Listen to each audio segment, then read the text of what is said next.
আজকে 25শে মার্চ। এই 25শে মার্চ পাক হানাদার বাহিনী, আজকে যাদের কম বয়স তারা হয়তো মনে নেই, পাক হানাদার বাহিনী আমাদের উপরে, এই বাঙালি জাতির উপরে ঝাঁপিয়ে পড়েছিল হায়নার মতো।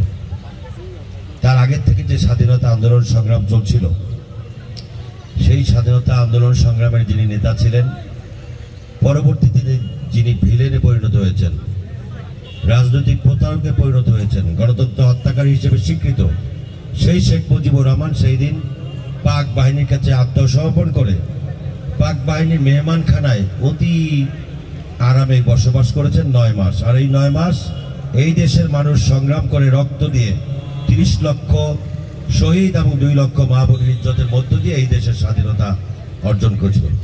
সেই স্বাধীনতা সংগ্রামে তখন ঘোষণা দেওয়ার মতো কোনো মানুষ ছিল না।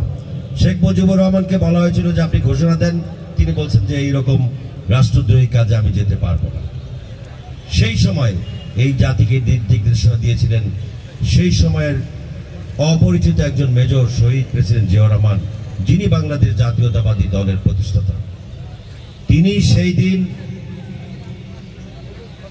জীবন বাজি রেখে সেই দিন স্বাধীনতার ঘোষণা দিয়েছিলেন।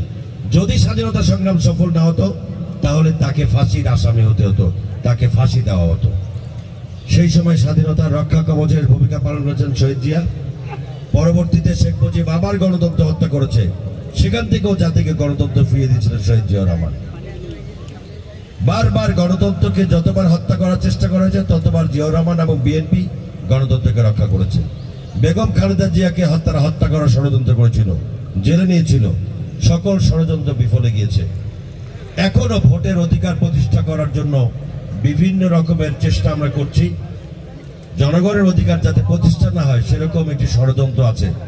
এই ষড়যন্ত্র মোকাবেলায় আপনারা যারা দেশবাসী, আপনারা সকলে সতর্ক থাকবেন যাতে জনগণের অধিকার, সাংবিধানিক অধিকার কেউ যাতে নস্যাৎ করতে না পারে, সেই আহ্বান জানাচ্ছি।